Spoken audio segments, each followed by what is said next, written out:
Hi, everyone. Yes, my name is Kostis Roussos, and I'm the Director of Research at the School of Health and Social Care. On behalf of the University of Essex and the School of Health and Social Care, I'm very happy to welcome you to this event on health inequalities and barriers to accessing healthcare for Gypsy Roma travelers.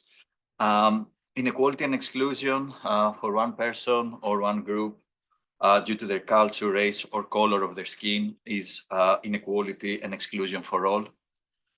This is an important topic that demands attention, it demands collaborations, and of course, action. And we're grateful to have such a dedicated group here today and also online. The speakers and the agenda today touch upon some of the most critical issues in tackling access to healthcare and healthcare for Gypsies, Roma, and travelers in particular. It is very important to understand how interconnected forms of inequality and exclusion shape barriers to healthcare access. Gypsy, Roma, and traveler communities often face entrenched inequalities in accessing healthcare due to systemic barriers such as discrimination, inequalities, racism, lack of cultural competence and cultural humility in services, and of course, broader social exclusion. These challenges not only affect the individuals and families within these communities, but also highlight gaps in our healthcare systems and the broader social welfare system that affect us all. Access to healthcare is not just a policy issue, it's not just a professional, healthcare professionals issue, it is a fundamental human right recognized by international frameworks like the Universal Declaration of Human Rights and the World Health Organization. Yet, for Gypsy, Roma, and traveler communities, this right remains largely unrealized. Discrimination, lack of cultural understanding, and systemic barriers deprive many of these communities of equitable access to the care they need and the care that they deserve. And addressing these inequalities is not just about improving public health, but it is a matter of social justice. Realizing a human right and justice framework then to healthcare often begins at the grassroots level, at the community level, with trusted practitioners and effective collaboration with communities. For everyone, not only for Gypsy, Roma, and traveler communities, trust is a critical factor in accessing healthcare. Practitioners who understand and respect cultural difference and community-led initiatives that aim to bridge gaps in understanding have been shown to make a significant difference. And these partnerships help to dismantle those systemic barriers and to create culturally competent care, but also restore trust where it has been lost. And the research that we'll be discussing today brings all these elements together and aims in a way to deepen our understanding of these barriers, but also to offer ways that we can work together to identify practical solutions so to effectuate change. So this event, this workshop is an opportunity to learn more from one another, to share research insights, but also best practice and experiences with the aim to contribute to more equitable healthcare systems. Your insights and experiences are invaluable, and I encourage everyone here and online to participate fully. Thank you once again for your commitment to this important research, to this important practice. Let's make the most of today's discussions to drive meaningful change. And now I will ask Professor Ewan Speed and Sally Burrows to introduce the day and the research. Thank you very much. Thank you. Okay, thank you, Kostis. That was very kind. Okay, so if I where's the camera? Yeah, okay.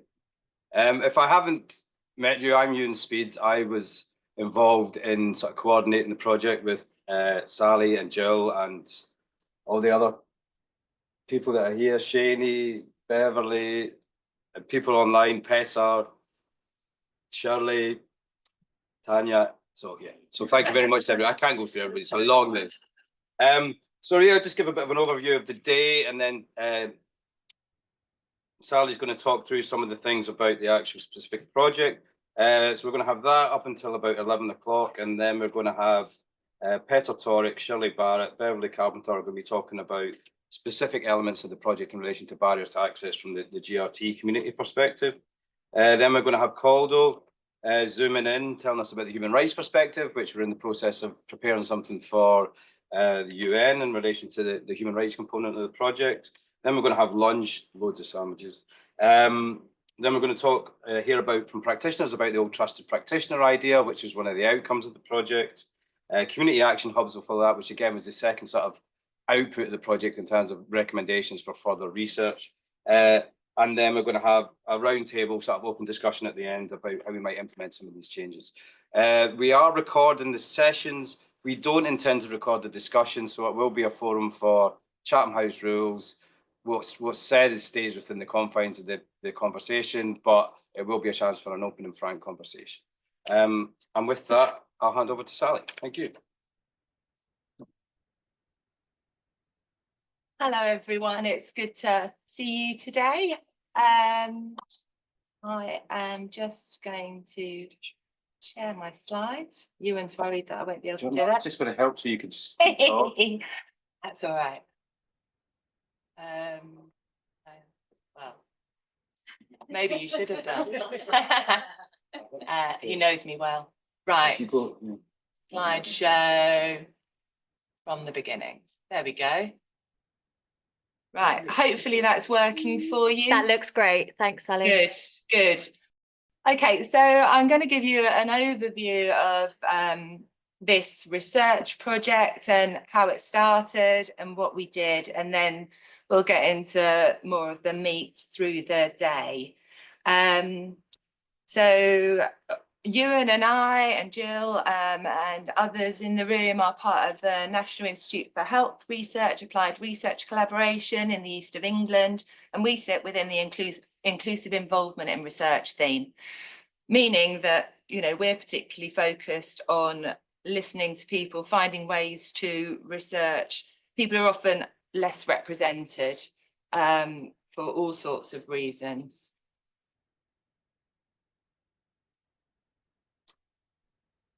Okay, better for people. Okay, so I started work engaging with people in Thurrock a few years back and finding out what mattered to people, what kind of research that they might be interested in doing with us. And in talking to people and looking at Thurrock, noticed that there is an enormous travellers site, their South Ockenden site on Buckles Lane, and it's actually one of the largest in Europe, but we don't hear about it very much.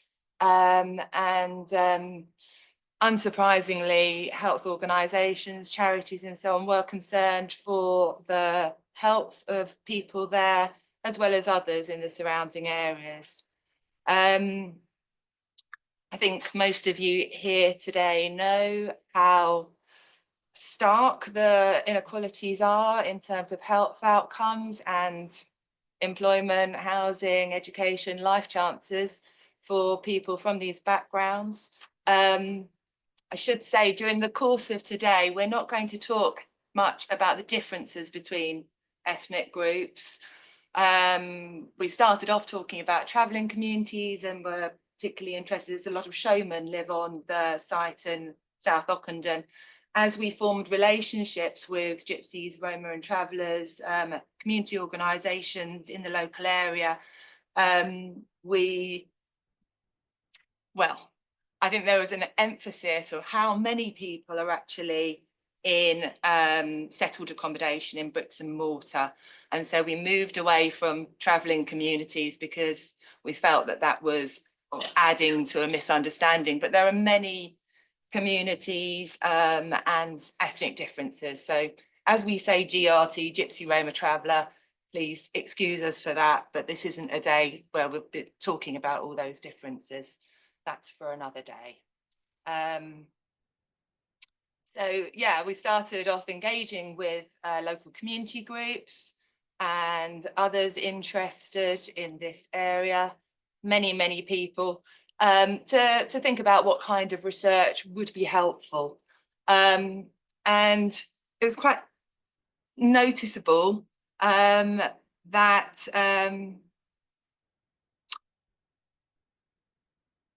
Gypsies, Roma Travellers clearly wanted more action than research. There was there's been research, you know, in around barriers to access before, and you know, the primary concern, of course, for health practitioners and community members is, you know, the crisis, the crisis of health.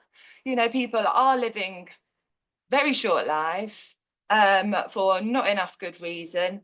And there, you know, there are some serious health problems that people aren't getting help with. So that was very much their focus. They said it's all been done before, we want action. We know the issues, they don't know the solutions necessarily. And so, of course, you know, people want to be, if you're talking about Gypsies, Roma Travellers, they want to be involved in how things change. Of course they do, and that's right. How can it be a good research or policy or practice without those discussions? So we wanted to work together to look at solutions and to make it quite practical. This is the project team. I'm not going to read out everyone's names. Most people are here today, and we'll speak to them later. So we did development work, research development work. We spoke to Gypsies travellers in the east of England, Roma people in the east of England, and checked that it was an issue with them. I think it was 82 people or something in that development stage who gave their thoughts, feeding in to the project that we applied for and got funding for from the National Institute for Health Research for Patient Benefit Programme. So what we did, we had peer-to-peer interviews. We thought very carefully about how best to collect information from Gypsies, Roma Travellers. We wanted to need them at the centre of the project. We wanted to hear their voices, their concerns first. And Beverly and Peter and Shirley and Sherry from local community organisations supporting these families in need said, well, aren't we best placed to do this, to have these conversations? We're not going away, we're staying here, researchers dip in and out. We will understand, we will be able to communicate with people in the appropriate language. And of course, you know, they're right, I believe. So they led the peer-to-peer interviews. We then had focus groups with health practitioners, local, all sorts, and regional, and some national people came along to those focus groups. And then final stage, we brought together probably the most experienced and the most passionate, who were able to commit to some quite lengthy discussions, building on the knowledge that we'd gained from the first two stages. There are some of us at a community of practice meeting, Rock Road Library, highly recommended, and all these people as well, highly recommended. So yeah, so involving people in research, in policy, in practice. Well, I firmly believe that's the key to improving outcomes. This is what we're looking to achieve. Understanding the barriers to access, finding solutions that work, creating action plans. Is very much participatory action research that improve access. There's been a lot of talk, as I say, about these things, about the barriers, but what do we actually do, and how can we do that together, not just the academics and the policymakers, but really inclusively. And what we ultimately want is the improved health outcomes and sustained relationships that keep those outcomes getting better. So who did we speak to? This is very much small scale qualitative research, but there were 37 people involved in the peer-to-peer conversations, Gypsies, Roma Travellers, and maths, 31. 35, that's right, in the focus groups, and 21 in the community of practice.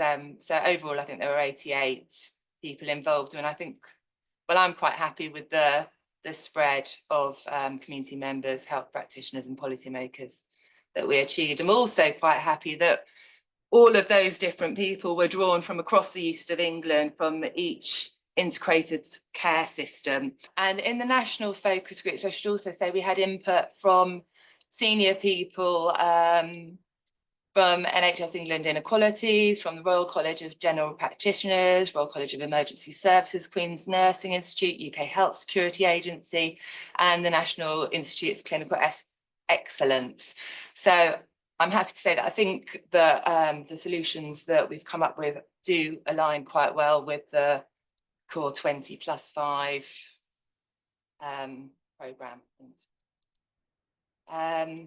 So issues identified, we're going to talk about more about this in detail later, but in a nutshell, to give you the overview: communications, and these assumptions that everybody speaks English well, everybody understands it well, everybody's digital included these days, or they can be made to be. Well, you know, try that. Well, people are trying, aren't they? But it's not enough. It's clearly not enough. Assumptions that everyone reads and writes well, understands health explanations. We'll be talking a lot more about stigma and discrimination. I was amazed how many people work within the health service who have not disclosed to their colleagues their ethnicity. I can guarantee that everybody in this room has worked with Gypsies, Roma Travellers. There are more than the numbers will count, or do count. And perhaps that's partly due to the NHS dictionary's lack of inclusion. But again, I'm sure someone will talk about that later. And this real lack of understanding from both sides, from all sides, you know, the community members don't understand the health service system. I'm not sure many of us do, but you know, but there's another level to that of understanding. And certainly there's a lack of cultural understanding from health practitioners. And not all, of course, there are some wonderful practitioners who work very closely with their communities and know them very well.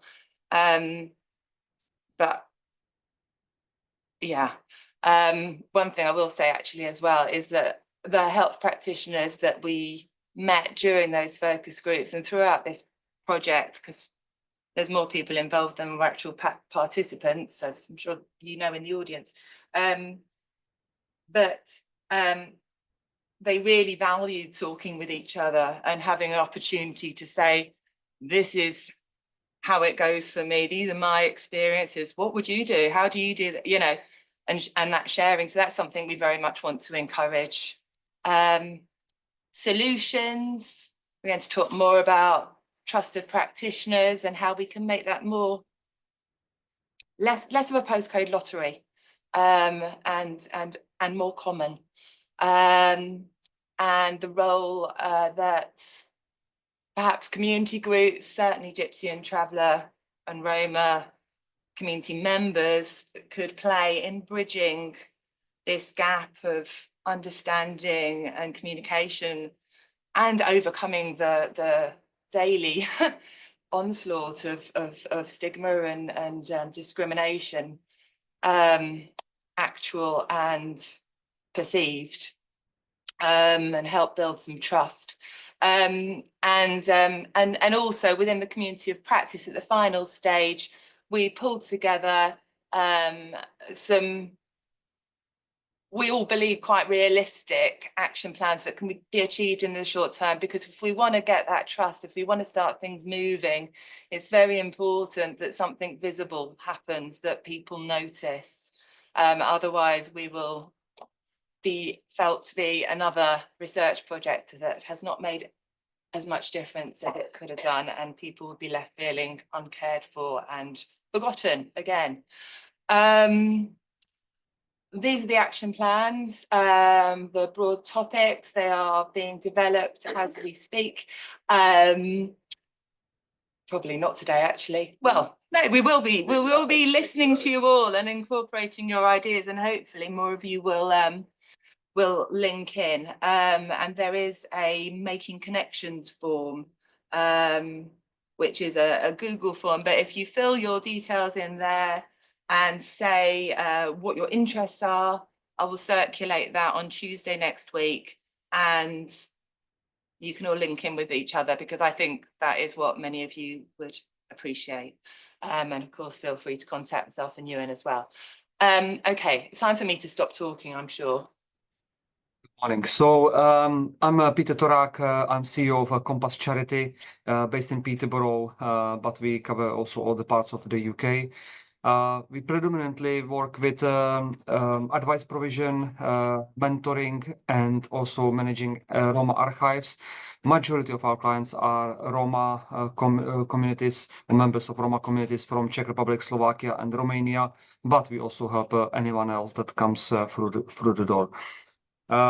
Our part in this project was to do research within the Roma communities from those countries that I've mentioned, the migrant Roma communities. And what was very apparent from all the conversations and the interviews was the issues with interpreting. Obviously, majority of the Roma people that come into the UK or came here 5, 10, 20 or so years, they have got different levels of English, and especially the older generation, the generation that came here when they were 50 plus, they obviously struggle to learn fluent English, to not rely on their children or on their grandchildren or other members of the community. And this makes them much more vulnerable.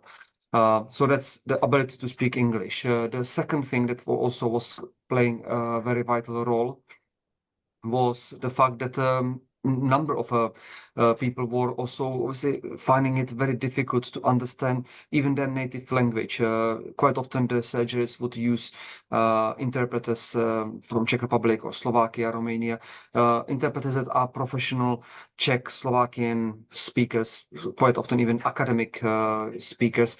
And the Roma members would find it difficult to understand because to kind of, we would have to go a bit deeper to look at the situation in contemporary Europe, where Roma still until today in many European countries are placed into special education.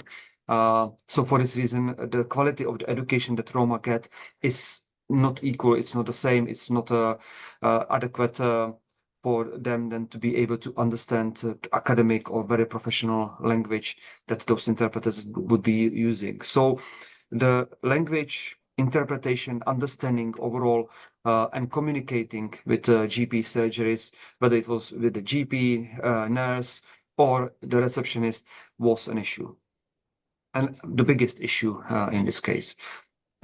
We've also observed quite interesting kind of comments that quite often, even if the surgeries went a step further and they employed multilingual staff to their reception, very often, in most of the cases that we've noticed, the receptionists from the first person that the patient would come across to would be, let's say, Czech, Slovakian or Romanian receptionist, but most of the time actually they were non-Roma.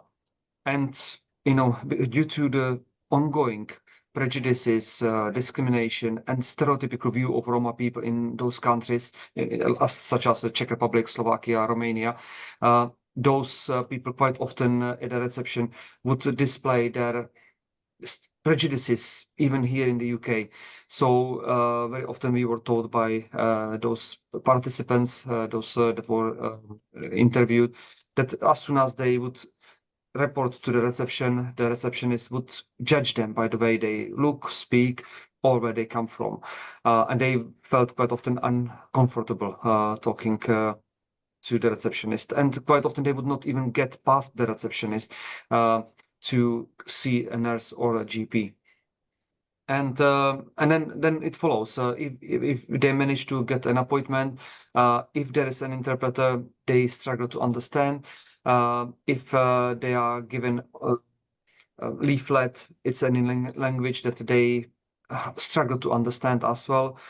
And quite often the people that we spoke to said to us that what would help to kind of change this status quo would be to have somebody from within the community ambassadors, community interpreters, whatever you would call it, but somebody from within the Roma community that would be representing the NHS, but at the same time the Roma community was able to communicate with the members of Roma community in their native language or in the way that they would understand, and also that would not have potentially stereotypical views towards Roma people. So these were the main discussions.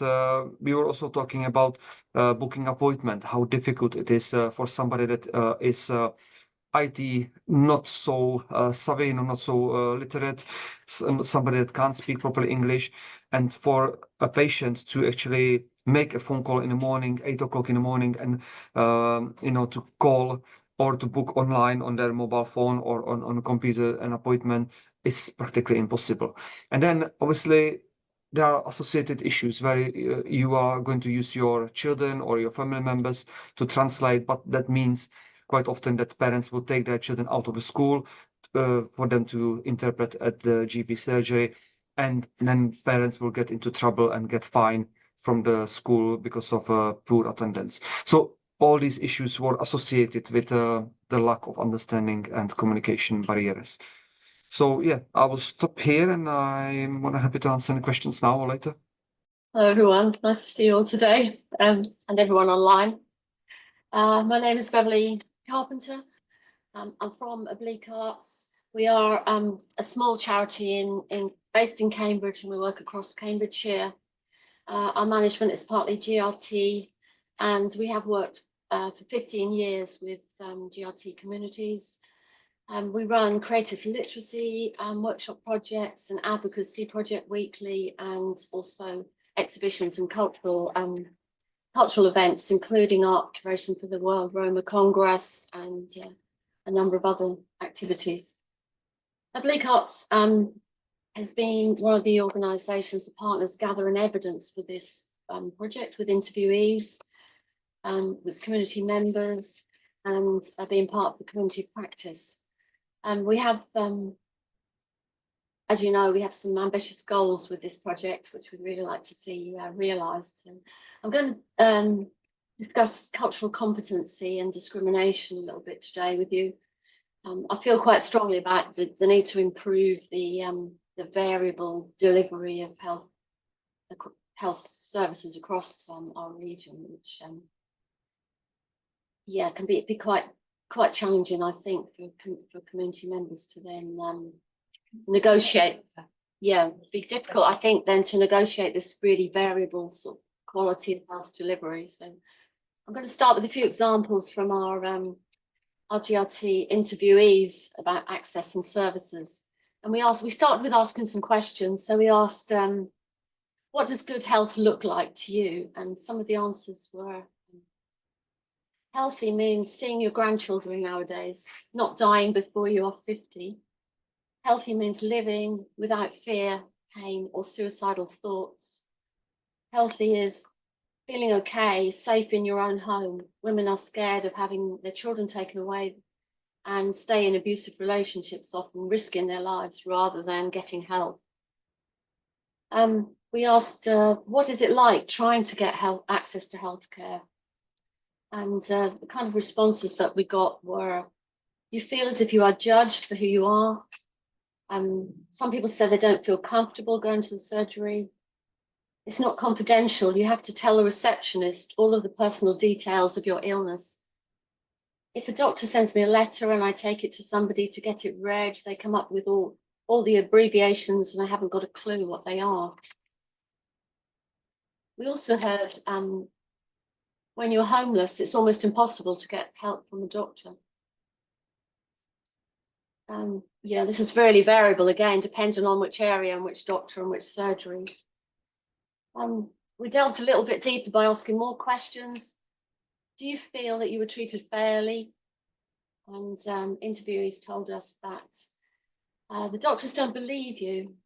With my seizures 2 or 3 times per day, I was begging them for help. When I was pregnant, especially, they think you're trying to get benefits or lying to them. Somebody said I've not been believed. A nurse didn't believe me when I said I wanted to change my birth control. I had so much pain with a coil. I'm often treated as if I'm stupid. Another said, I can't get the drugs that I need in some places during episodes of post-traumatic stress. It varies with each surgery. This is a person who's traveling on the move. Another said, I was not treated well and very differently to the other women. It made me feel awful. My son almost died. My son was lactose intolerant. I knew it, but they wouldn't believe me. And then as a result of this research and these things, we also asked interviewees what they thought that health professionals needed to know.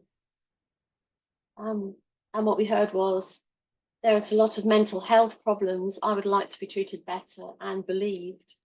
Another said, it would be good to be treated the same as the settled people who go in. And another said, it's the phone lines and the way you can't get to see anyone. I'd like to be listened to. We also heard that having to do your own patient care online has been really problematic. We have to come down to GRT organisations if we can for them to fill in forms for us. We haven't got access to any of this at home, so it's really, really difficult. And then as a result of this feedback, as you know, we've done a lot of work as part of our teams, and we've come up with action plans around cultural competency.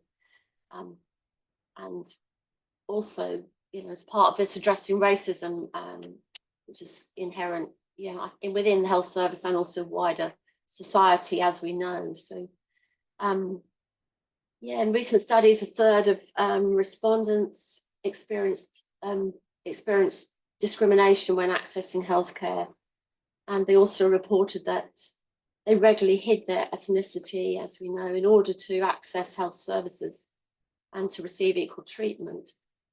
So somebody said, I'm registered as white British, it's just easier, why take the risk? My family would never say we're gypsies in case they refuse to give us healthcare. And as we know, the traveller movement has reported widely on racism. In a 2020 survey, they found that 98% of Gypsy, Roma and traveller respondents said they experience hate speech or crime very often. 47 reported being racially assaulted, and 37 have been physically attacked. According to a 23 national survey, 62% of gypsies and travellers have experienced racial abuse, which is higher than any other minority ethnic group. So we see that human rights legislation is in place, but not effective.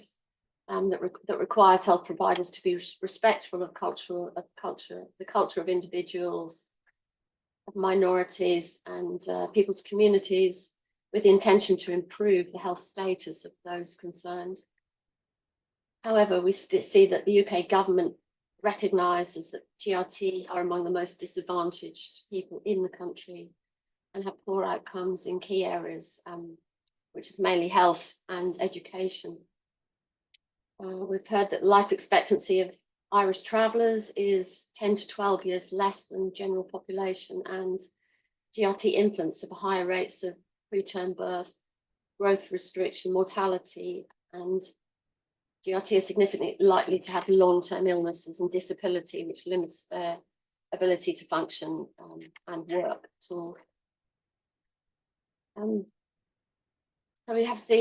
we've come up with some options, and particularly around, we've heard about receptionists at GP surgeries and this first contact really.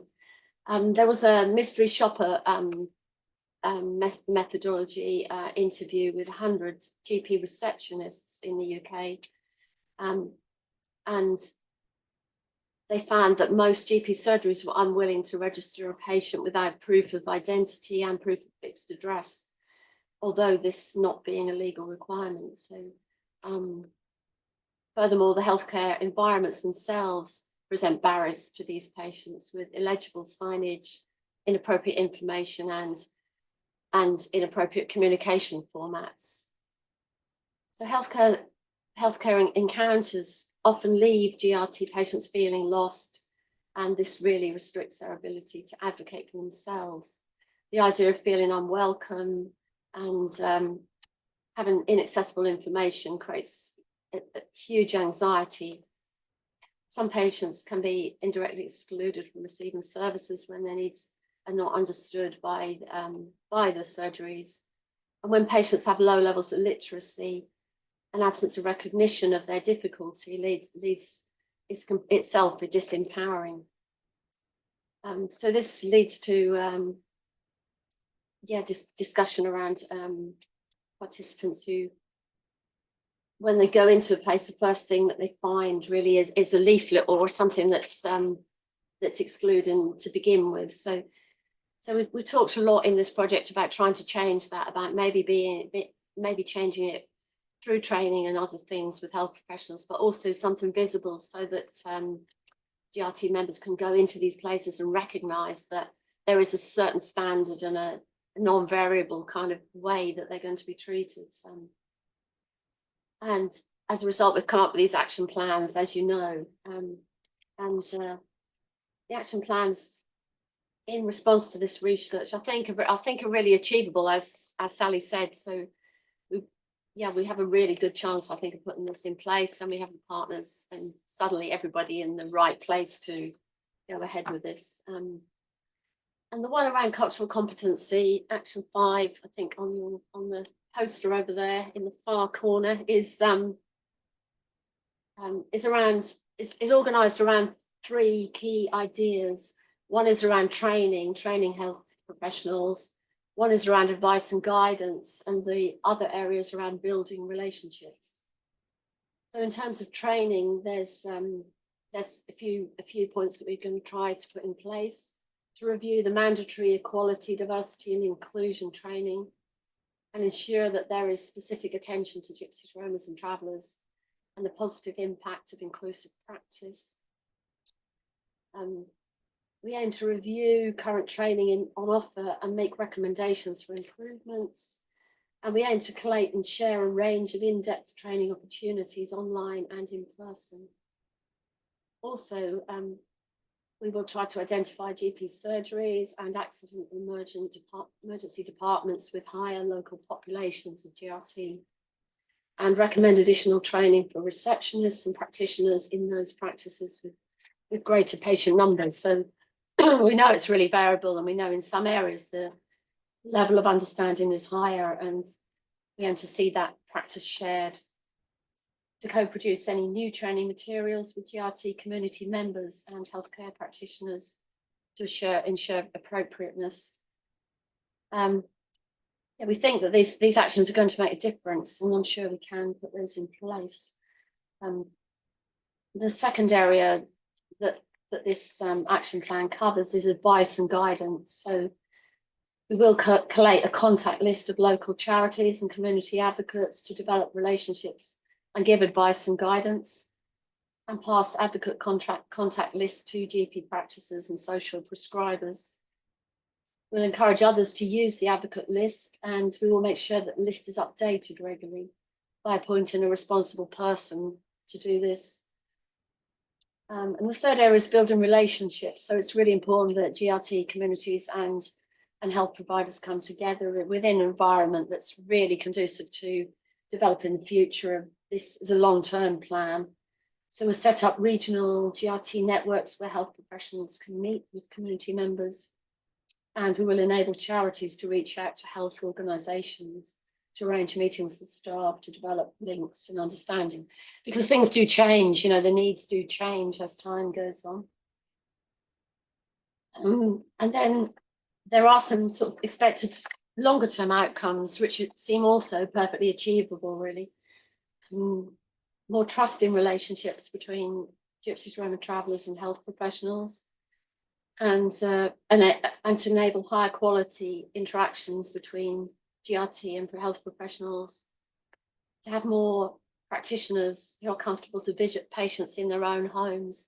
Often, yeah, especially on sites, this really, you know, doesn't happen, and we've found cases where, you know, health professionals won't go out without police present with them. That then creates a whole new level of problems. And to see longer and healthier lives is the overall aim. Reduction of health inequalities across the region. So yeah, I'm really happy that this project has come together and that these things seem achievable, and we've got these action plans. Thank you for attainable standard of health. And the right to health has been later developed or conceptualized by the UN committee that interprets and applies this treaty, the UN Committee on Economic, Social and Cultural Rights, in a document called General Comment number 14. So what we did with this research was to look at the evidence that was gathered by the partner groups, by Compass, by Gate Essex, by Oblique Arts and One Voice for Travellers, to look at the evidence that they compiled in qualitative research and assess to what extent the evidence shows that there are concerns in relation to the rights to health. The right to health, the moment it is recognized in the International Covenant on Economic, Social and Cultural Rights, there are certain standards that apply to it. One of them, which applies to all human rights really, is the principle of non-discrimination, including structural inequalities and intersectional forms of inequality. The idea is that the moment that we are entitled to certain rights, health or housing or prohibition of torture, whatever it is, the protection of the rights needs to ensure that there is no discrimination, meaning that it is not okay for a country to protect these rights, but only for certain types of people, and other people who have certain protected characteristics are being excluded. That will obviously not be okay, will not be compliant with the treaty. So in relation to Gypsy Roma Travellers, it's important to see whether there are particular reasons to suspect that the level of protection of the right to health for them is lower or of poorer quality than for the rest of the population or the average of the population. Another key principle of the right to health, and applies also to other socioeconomic rights like housing, like social security, like education and so on, is the principle of progressive realization. And the other side of the coin is non-retrogression. These principles, progressive realization and non-retrogression, mean that states are supposed to progressively advance towards better protection of the right, meaning that in 1966, when the treaty was adopted, there was a certain level of enjoyment of the rights. And the idea was that in 1976, the right was going to be more widely enjoyed and more and better protected, and in 1986 even better, and 96. And to this point, we were supposed to be in a society where not only health but also housing and health and social security were going to be enjoyed to a much greater extent. Now we all know that that hasn't been the truth. That in relation to many of these rights is not only that there hasn't been progress, but actually there has been a regression, a retrogression in the language of international law, meaning that there have been certain deliberate measures that have resulted in a worsening enjoyment, worsening condition of the right to health and the other rights. Now, in the research, so what we did was we looked at the testimonies that the 4 groups had gathered in the east of England, and then we assessed them in light of the document I mentioned earlier, the General Comment number 14. General Comment number 14 is an authoritative document that was put together by the UN Committee on Economic, Social and Cultural Rights in the year 2000. And this document is the reference that we all use to make sense of what the right to health entails. So we observed that there were in particular two main broad clusters of topics or areas of concern in relation to access to healthcare by Gypsy Roma Travelers in the east of England. The first one was the issue of stigma and prejudice, which speaks to the issue of non-discrimination. The fact that many Gypsy Roma Traveller people feel that that they're going to be misinterpreted, misunderstood, not treated sufficiently well, that there were not going to be reasonable adjustments to attend to their specific needs when accessing healthcare. And the other cluster of issues is the issue of information accessibility and cultural adequacy of the information and the treatment. The General Comment number 14 has certain requirements of adequacy of healthcare, so the certain conditions that need to be met for researchers and for analysts to conclude that the level of healthcare is of good quality, is of sufficient quality in a certain country, and these are availability of the services, accessibility of the services, acceptability of the services, including cultural acceptability, and overall quality of the services. And I think the testimonies gathered by the 4 organizations, the partners in the project, show that there are significant concerns, in particular in relation to information accessibility and cultural adequacy. Now, these two issues, it's interesting to highlight these two issues because these are the same issues that the UN Committee on Economic, Social and Cultural Rights, in their last report on the UK, which is from the year 2016. In that report, that committee raised concerns about the level of compliance of the UK in relation to right to health, precisely because they had concerns about these two issues, about stigma and prejudice and about lack of access to information and cultural adequacy.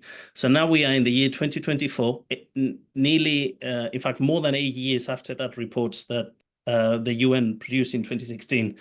And the same concern seems to persist based on the qualitative evidence that the 4 groups put together in the east of England.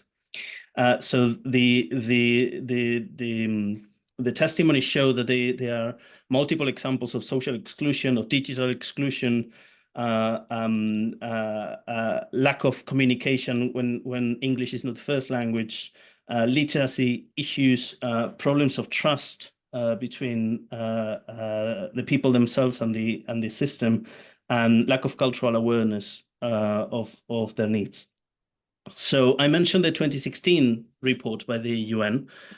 Is a report that is helpful to have these reports because nearly all countries in the world, all 170 countries that have ratified the treaty I mentioned earlier, all of them every 5 or 6 years go through this process by which the government needs to submit information to the UN Committee on Economic, Social and Cultural Rights, including on health, and then civil society and academics provide alternative information, sometimes called shadow reports. So they respond to what the government is saying, and then the UN Committee engages with civil society and with the government, and they come up with reports called concluding observations with their findings and their concerns, and also sometimes the good news of good things that have happened in the country. Well, the last report is from the year 2016. The next one is going to be in a few months from now, in 2025. So this meeting between civil society, between the committee and the UK government is going to take place on the 13th and 14th of March in Geneva. And the committee is going to use evidence provided by civil society and by academics. And because we have done this work with Gypsy Roma Travelers in the east of England, we can submit evidence to the UN committee. We know that the UN committee is concerned about access to healthcare and structural discrimination against Gypsy Roma Travelers in the UK as a whole. They raised these concerns in 2016. They raised these concerns again when they asked certain questions to the UK government a few months ago. They raised the same concerns when they asked certain questions to the UK government a few months ago. And the plan is between now and a month or so from now, we're going to submit the evidence based on this project to the UN committee. So hopefully the UN committee will once again raise these concerns, raise these issues in their reports. The fact that there is a new government gives a new opportunity for the UN committee and for NGOs and researchers to engage on these issues with new fresh eyes, a new perspective. And it's important that the UN committee highlights and identifies all the reasons of concern in relation to all socioeconomic rights and also health for Gypsy, Roma and travelers. So we will be submitting the evidence probably next month. As I said, the meeting between the UN committee and the UK government will be in March, and we should be expecting the UN reports perhaps 2 or 3 months afterwards, so sometime in May or June, and hopefully will be useful material for those of you holding the authorities to account in relation to health and other social rights. I will stop here and happy to take questions or comments. Thank you. Thanks, Caldo. Can I abuse the floor and just ask, so what happens then when that report comes back from the UN? Is there a compulsion on the UK government to act on that report, or what comes after the UN come back and say, yeah, based on the evidence, you're not meeting those? So we cannot say that it is legally mandatory. There is no, universal law that says that governments need to apply these reports within, say, a year or anything like that. Really, the power of these reports, it depends on us, because there is, international relations scholars say that we live in a world of anarchy. There is no international government or international police to force governments to do certain things. So that's what they call anarchy. And because we live in this world of anarchy, it depends on us, civil society, scholars, NGOs, to use this report as a helpful reference. It will be a short, comparatively speaking, a relatively short document of about, say, 15 pages or so. And it will contain pretty much all the areas of concern you can think of in relation to socioeconomic rights. And if you can think of any other areas of concern that are not included in the report, then that means that the committee is not doing a very good job. So either everything you can think of in relation to socioeconomic rights will be included, or nearly everything, not with a huge level of detail, because the point is not really to provide all the evidence, it's really to highlight the concerns. And then it depends on us to hold the authorities to account. Last report, it was very, very unhelpfully, was published the very same day of the Brexit referendum. When was this? June 2016. So that meant that, and that was also my first day for working for an NGO. And my job was to ensure that government and public authorities and journalists were aware of this report. Obviously, no one was paying attention because everyone was looking at Brexit and so on. So it was a challenge. Hopefully this time, the media, there will be less background noise when the report comes out. And then it will depend on us whether it is implemented or not. There are certain, I was listening to someone yesterday who said there is absolutely no reason to be optimistic about anything when it comes to human rights, but there is a reason to be hopeful. And every now and then you get surprises. So for example, there were 2 things that were included in the 2016 report that now the new government has pledged to implement. One of them, none of them about health, sadly, but important things nonetheless. For instance, the end of no-fault evictions in England is supposed to end with the Renters' Rights Bill, and the implementation of the socio-economic duty, Section 1 of the Equality Act. So both of these 2 things were included in the 2016 list of recommendations. It depends on us to hold the government to account to ensure that the 2025 reports, that as many recommendations there as possible are implemented. Okay, great. Thank you.